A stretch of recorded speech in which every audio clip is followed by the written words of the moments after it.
It also helps the engagement of the class. So let me go through my notes. So we know that this is a speech given by Marcus Garvey. One of the things that comes to importance about Garvey, he is probably one of the most successful mobilizers and organizers of black folks, of African people on the United States soil. His organization, the Universal Negro Improvement Association, ended up being the largest mass organizing of African people on the United States soil. Okay, so this was given at the International Convention of the Negroes of the World. This was given on August 31st, 1920. So little more than a century ago. And again, be attentive to the Convention for Negroes of the World, right? It's not just Negroes in the United States. It's not just Negroes in Africa. It's not just African people in the Caribbean, right? Garvey is a Jamaican born African who was migrated to the United States, okay? So when you think about this idea and this notion of Pan-Africanism, Garvey is widely recognized as one of the forefathers of Pan-Africanism. So within this speech, he offers 12 complaints and 40 declarations of rights, okay? Um, he claims that African people, so another thing, I'm going to substitute the term Negro, which is antiquated, for African. And when I do so, I mean it in a Pan-African sense, including Africans that reside on the United States, Africans who reside in Africa, Africans who reside in the Caribbean, and Africans who may reside in Europe, okay? So he charges that Africans lack a voice as it pertains to the creation of laws and legislations. They're also suffering from taxation without representation. This is also a political move that he's making, dealing with this notion of taxation without representation, which in a sense cultivated the United States, right? Um, he's also against all such inhumane, unchristian, and uncivilized treatments of African people. This is an ethical critique of a Christian nation, to me, which is also likened to the work of what Douglass was doing, as far as trying to take the Christian notion of the United States to task, right? Um, he's concerned with the global plight of African people, not just the individual or the domestic. So again, this notion of Pan-Africanism, this notion of I'm not just worried about Marcus Garvey having my needs met, I'm not just worried about Africans on the United States having their needs met, but Africans globally having their needs met. Um, Also, he speaks about this notion of being a free world citizen and a free citizen of Africa, right? So African peoples being one, free citizens of the world, and then free citizens of Africa as a nation, right? And this idea of a free world citizenship, it kind of predates the notions of global citizens, right? That you see kind of become more popular in the 40s and 50s. Um, he also wants to situate African people as a community within themselves. Again, going back to this notion of Pan-Africanism. So no matter where you reside, your national identity is not that you're in the United States, but it's that you are an African, right? And that's the community that you belong to. He's also calling for an even-handed justice for all African peoples. Um, and when this even justice is denied, right, all African people should be offended, right? So in a sense, the same trial that Derek Chauvin was able to get, that George Floyd was not able to get, he feels that this justice should be even, right? So the ability for Derek Chauvin to commit a crime, to go before a jury of his peers, and to receive a just sentencing, right? George Floyd did not receive that. He was tried and executed all in the same 8 minutes and 45 seconds. Um, so he also wants to protest against the negative stereotypical depictions of African people that were presented in film, that were presented in news publications, things of that nature. To me, this is a very foresight way of looking at how we are being constructed and the ontological understanding of blackness. He's also protesting against teaching the inferiority of African people by non-African people in the school system. He calls that a crime. And I think also he used the interesting term racial aliens, right? So I thought that was an interesting term that he used. And to me, the most profound thing about this reading that we had in the speech that Garvey delivers is he's against the restrictions on the imagination of African people. And for me, why this becomes important, you can't think about the future without an imagination, right? And if your imagination is limited and your imagination is constricted, then you're forced to be somewhat static, right? And if you think about a people who experienced the history of enslavement, if you think about a people who experienced the history of subjugation, right? Their inability to imagine does not allow them to perceive a world where they could be free, right? So this notion of restricting the African imagination for me is deeply fecund and deeply profound. The ability to travel unmolested, right? And this is what we're dealing with as African people still to this day, right? People of culture, you think about how ice moves, right? That's restricting the ability to move unmolested. And then most importantly, not most importantly, but one of the things that really becomes important from a cultural standpoint for Garvey is the flying of the Pan-African flag, right? The flying of the colors red, black, and green. Red being for the blood of African people that was shed, the black being for the African people themselves, and then the green being for the land that is Africa, right? And this is Garvey saying, this is our colors, this is our flag, and this is our rallying cry. In another speech, he says that, all great nations of the world have their flag. So let us raise the flag of the red, black, and green as to symbolize the great nation of African people. So those were my points of emphasis. From there, we'll jump into our fishbowl. Remember, you have to have 2 fishbowls per semester. You can only pass once. Is there anyone who wants to fishbowl? I'm sorry, wants to volunteer? Kenneth, I got you. So we have 1 volunteer. Kenneth, anyone else want to volunteer? Can I do my last one? Yeah, Alexander. Okay. So you're done, Alexander.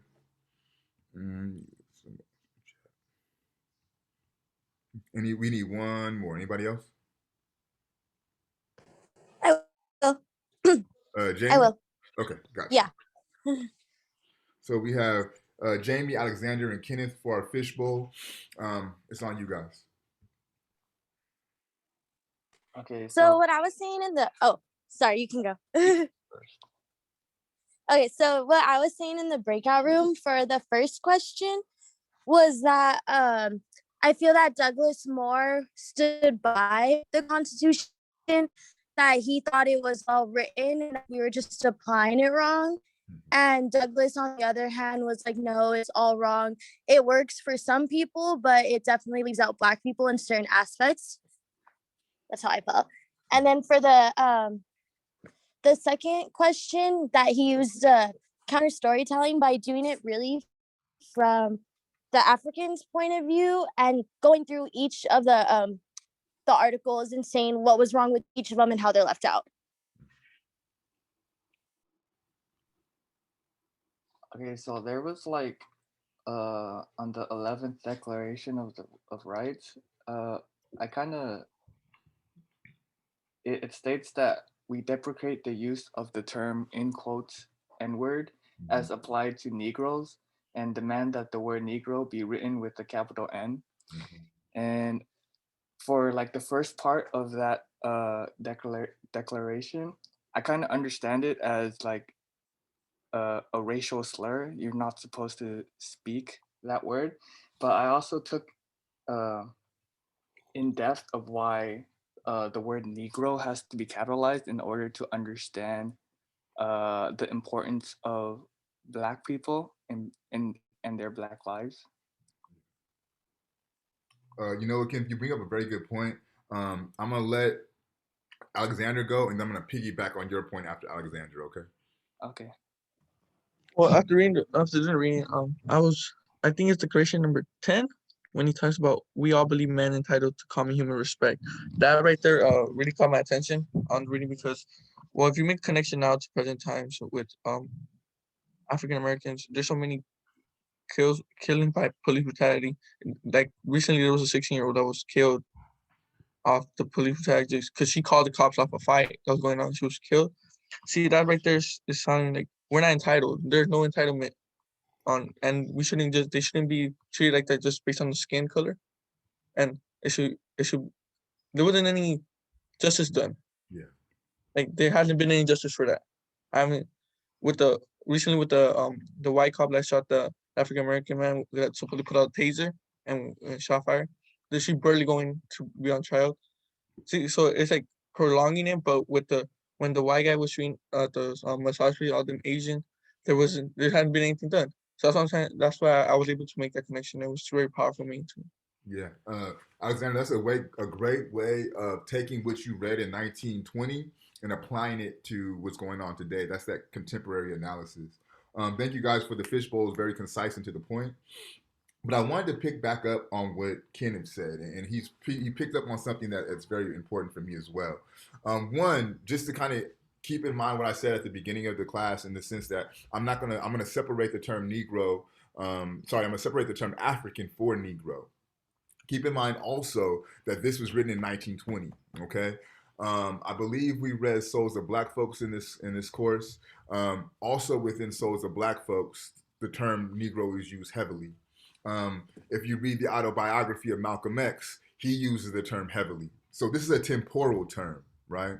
And it speaks to the identity evolution of Black folks within this continent. Starts off as first the flat out nigger, right? And then it evolves to Negro. Then it goes from Negro to colored, and then from colored to Black, and then from Black to African American, right? So this is part of the identity evolution of African people within this continent. So yes, Kenneth, you're right in the sense of saying like, I'm kind of put off by this terminology and the use of this word Negro within the text. But then you say, I recognize the importance of them capitalizing it, right?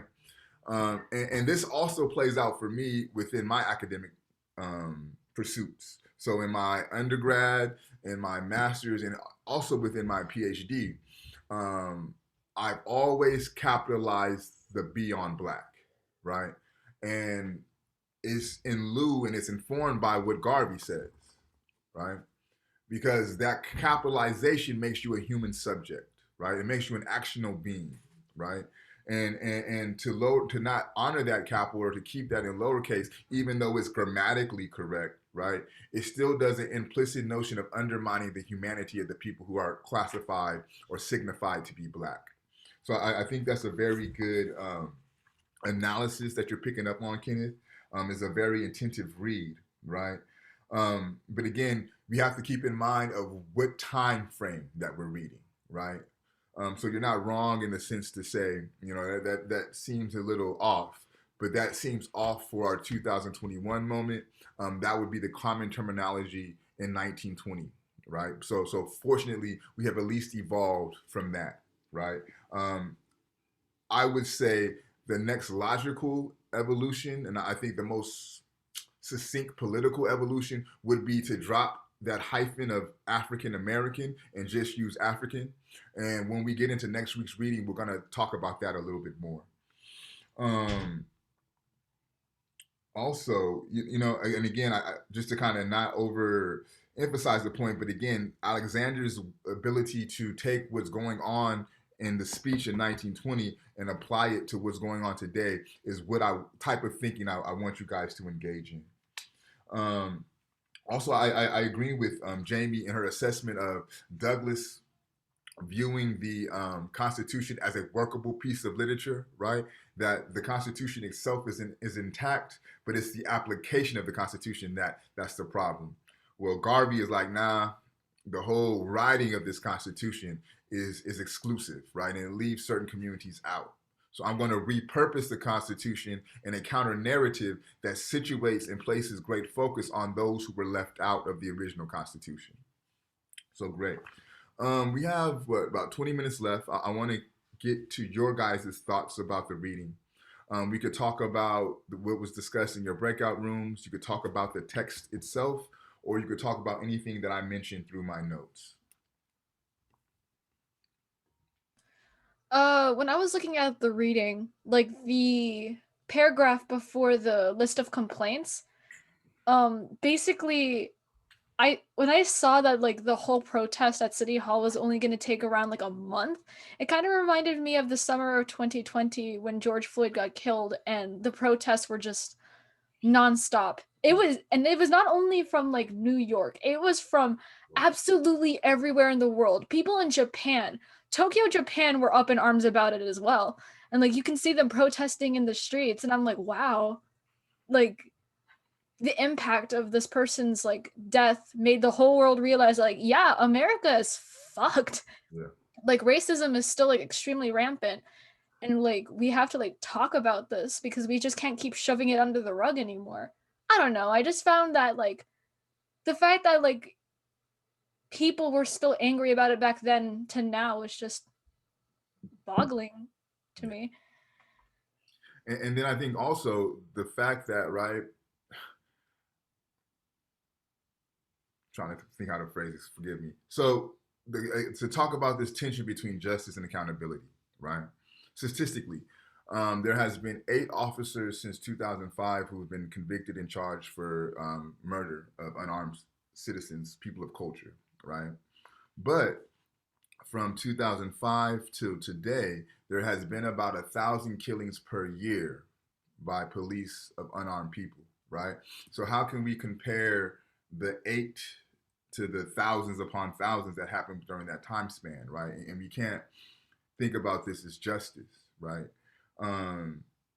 Not to get too far into next week's readings, but a great metaphor that Malcolm uses is if you stab me in the back with a knife and you pull that knife out 2 inches, is that progress?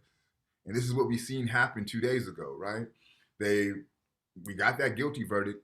Everyone is elated, as you should be elated with the guilty verdict, right? So you get that 2-inch relief from that knife being in your back. But also, as I think it was Alexander or Kenneth mentioned, one of you, that in the moment that we receive the guilty verdict, we have another life stolen, right? So that little relief that we get from them 2 inches are shoved back with another 3 inches because there's another death that we have to go through, right? So to me, when you talk about justice, you're also talking about an equality at play, right? So you can't equate the 8 convictions to the thousands upon thousands of deaths that's taken place over that time span, right? Let me look at Jermaine. Jeremy, did you want to comment on what you put in the chat? Because I think it's a very good point.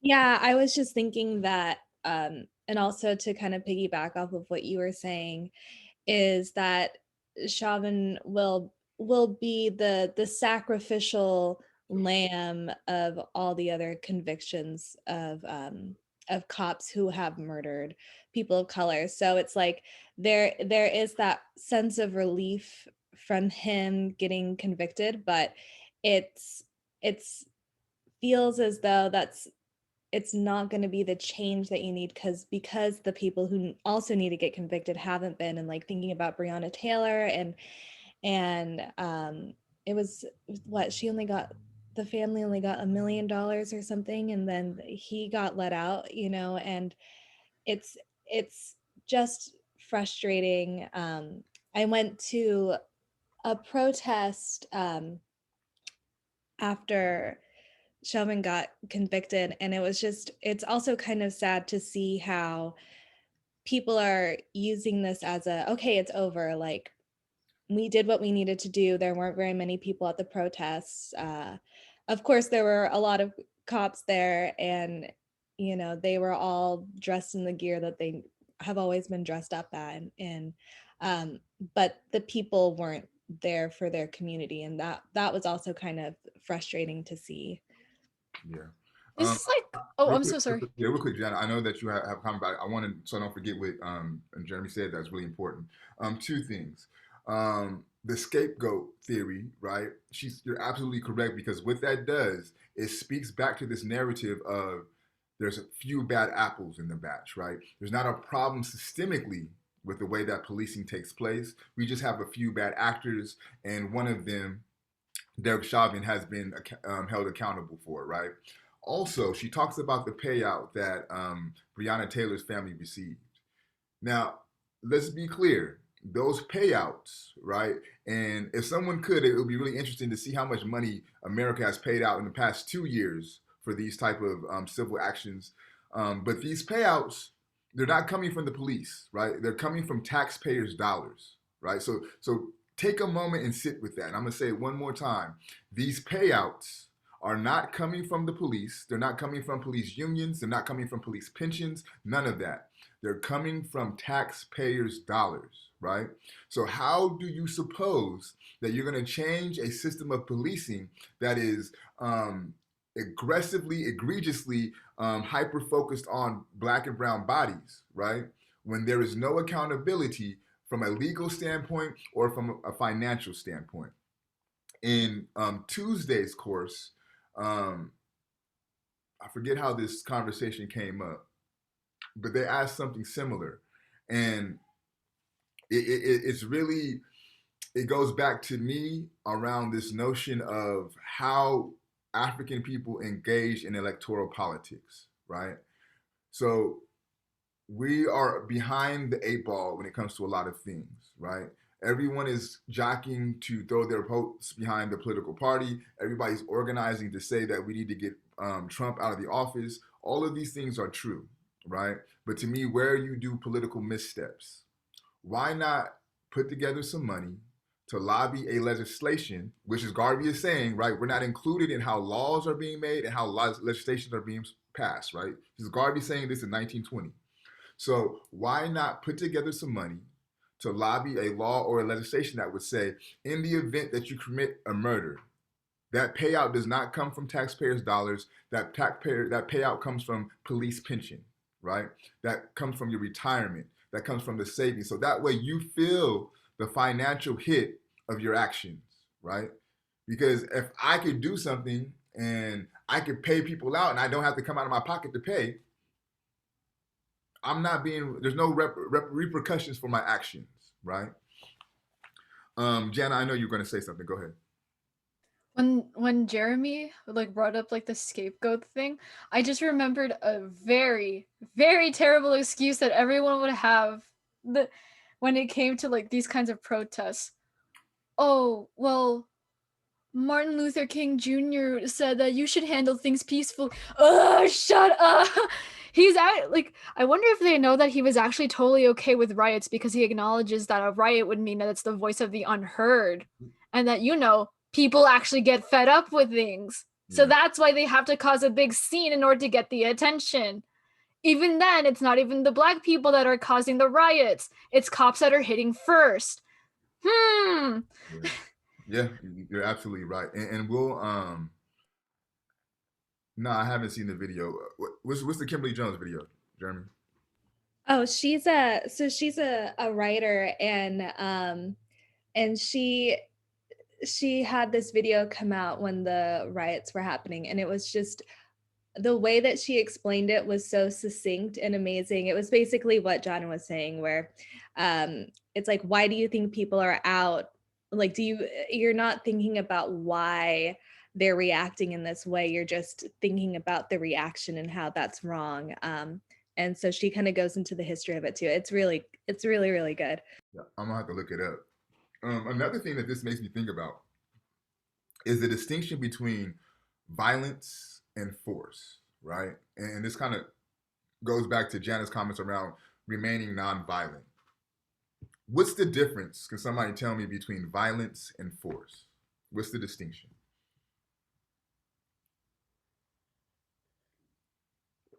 Or let me phrase it this way. Who gets the luxury and the privilege to have their violence be recognized as force, right? And who does not have the luxury or the privilege to have their natural and their logical grievances be recognized as force? Does that make sense? So what is the distinction I'm trying to draw between force and violence? I guess it depends on how the media decides to portray it. That or how people decide to spread around the information. So let's say you go up to a stupid Trump supporter with their stupid ass red hat on. I'm so angry. Can you tell? When like, you ask them what's going on, and they're like, oh, the cops are getting killed by these dirty thugs, or like they don't understand how hard it is to be a cop because they have families too. And I'm sitting here and I'm all like, well, that the person that has that family is killing other families as well. So what makes it different? Is it because like of their skin color? Is it because of what job they hold? You can separate jobs from people, but then when that racist ideology also affects your job, should you even have that job in the first place? Yeah. Serve and protect my fucking ass. Yeah. And so anybody else want to kind of chime in on the distinction that you could find between violence and force, or who gets to be classified as being violent and who gets to be classified as using force? I think a good example of this is the how a bunch of Trump supporters and like how they infiltrated the Capitol earlier this year, and for the most part, at first the media didn't portray it as them being terrorists. While we saw earlier last summer during the mass protests across the country, we see these peaceful protesters being being taken advantage of, but like being like the police kept on what's it called? What's the word for it? Like in fighting? Oh yeah. And we saw these protesters being called thugs and criminals, while we see the opposite of the spectrum for the people that infiltrated the Capitol. Yeah, absolutely. These are great distinctions. Let me see. Joanne, can you say that out loud, please? I wrote that force implies a need for it and that it's somehow justified, whereas violence is more so seen like an umbrella term to mean whatever anyone calls it to mean. Whereas like it's kind of like the same idea with calling people like protesters versus looters. And like that idea that the media was kind of branding folks who were quote unquote looting were the same people who were protesting, and then it just ruins like the whole idea of like there are people who are like taking the movement into a different light and kind of like rebranding the way that it's supposed to be portrayed. And yeah, exactly, whatever is convenient according to the media. Yeah. And so I think you guys are really hitting the nail on the head in the sense that who is able to frame what is violent and what is force. But fundamentally, right, the force comes from the state, right? The police can use force because, as Joanne put it, is justified, right? Justifiable homicide, right? A police force, right? So what the term force does, it legitimizes violence. There's no way that anyone could tell me what happened to George Floyd was not a violent act, right? So the conviction that Chauvin got, it also it makes that act violent because it does not legitimize it, right? But all the other circumstances before that have all been justified as force, right? So this is one of the distinctions I want you guys to understand as it pertains to who is violent and who is forceful. And this is going to become very important as we go into our next readings for the next section, when you deal with Malcolm X, when you deal with the Black Panther Party and things of that nature. This is going to really pick up on this question around what is violence and what is force, and as violence becomes, does violence become necessary for liberation? Let me hear from like two people who I have not heard from today, and we'll call it a day.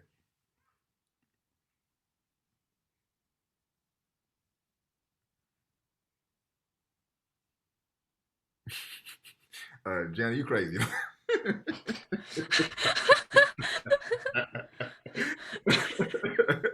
I'm glad that I can get a laugh out of you, Professor. You want to sit in them shitty pants, huh? I feel you. Two more comments and we'll call it a day.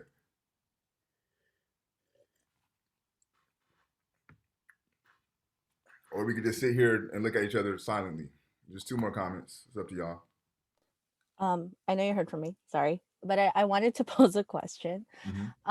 So correct me if I'm wrong, but at one point or another, the Black Panther Party was seen as like a terrorist group, right?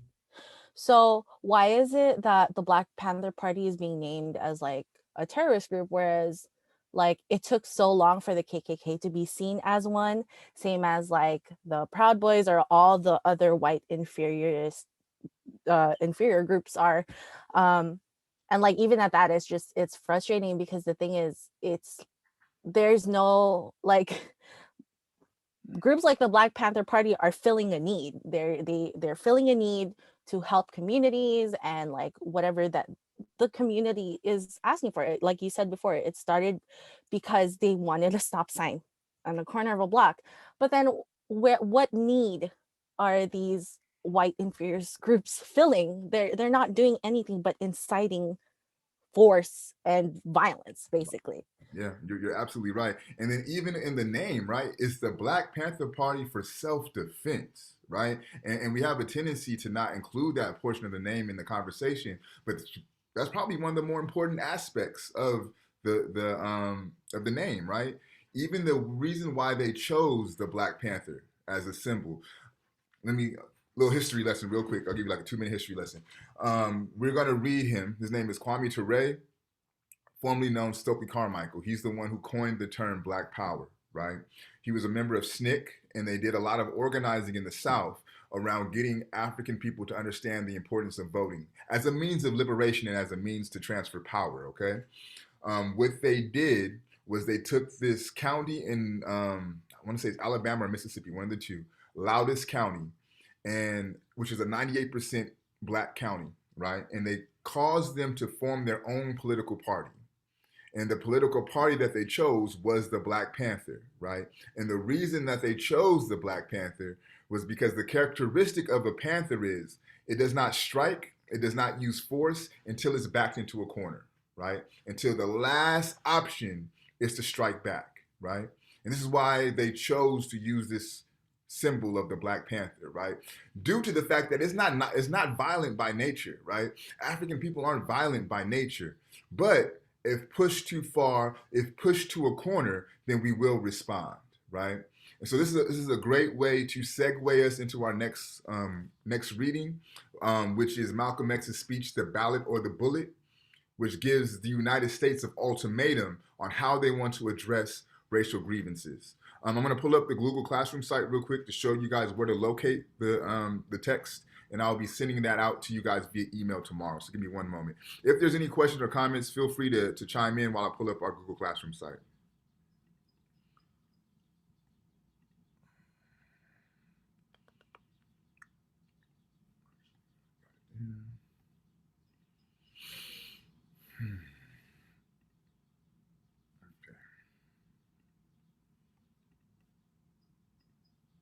Okay, so here we are on the Google Classroom site under coursework. I believe we're at 12 through 15. Yeah. So this is the PDF version of the speech, and this is the YouTube link to the speech. Engage both. Like, I want you to be able to read it and listen to it, because we're going to talk about the difference in the experience from hearing it and the experience from reading it, okay?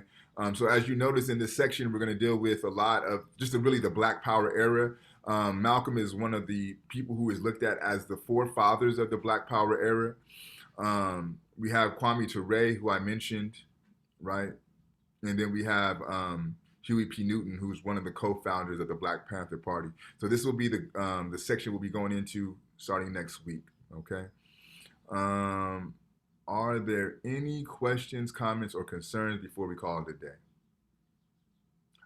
The rubric for the final project. Yeah, so just to reiterate, I'm just looking for you to engage in a counter-storytelling narrative about the Constitution, right? So just how Garvey has repositioned the Constitution to situate and focus on African people, I would like you to do the same, but you don't have to just strictly focus on African people. You can think about marginalized people as a whole, right? And how would you cultivate a constitution that is equitable for everyone in a society is really the project.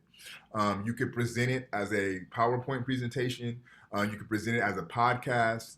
You can present it as a video presentation. The format is totally up to you. I want you guys to be as creative as possible. If you're an artist, use your art and incorporate that into the project, right? If you rap, use that and incorporate it into your project. So what skills and talents that you guys cultivate outside of the classroom, find ways to integrate them into your project. Does that answer your question, Joanne? Perfectly. Thank you. Cool. Any other questions, comments, or concerns?